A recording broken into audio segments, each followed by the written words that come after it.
It's not every day that a player can set some sort of a record, but I want to bring you back a couple of seasons ago now. January 4th, 1989, against the Denver Rangers in the Walker Arena. You had a remarkable feat, scoring 3 goals within 33 seconds, which was an all-time minor league hockey record. Your thoughts about that, and what was going through your mind at the time? Well, it's certainly something I'll never forget. It just innocent kind of shift. We went out there, and I was playing with Jeff Daniels and Kevin Stevens at the time, I guess, and we went out there. We created some chances right off the bat, and we scored a goal, and I happened to get that one. They dropped the puck and went back into their end. Kevin Stevens was carrying it into the net, and he dropped it back to me, and I scored a second one. And usually when that happens, you're expecting to go off because the coach figures that's it, they're done for that shift.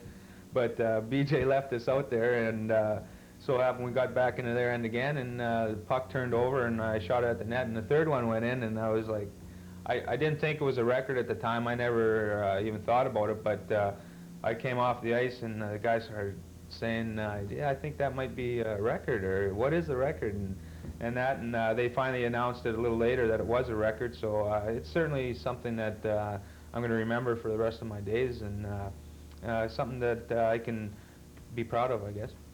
Perry, you've had an outstanding career in primarily the minor leagues, in the IHL and the American Hockey League, and a little bit in the old CHL, but you've also spent a little time in the National League, which is every player's dream, playing with Montreal a little bit, and also Pittsburgh, and I believe a couple games with St. Louis. Your thoughts about that? And even though obviously you'd like to spend more time in the NHL, it has to be just a great thrill just to get there and to always be able to say that you performed in the big shows, so to speak. Well, that's for sure. Ever since I started playing this game when I was a little boy back in Saskatchewan, that was the big dream. Once you decide you're going to play hockey, I'm going to make it all the way to the NHL. And when that finally happened for me, it was, just sort of you were in a big fog.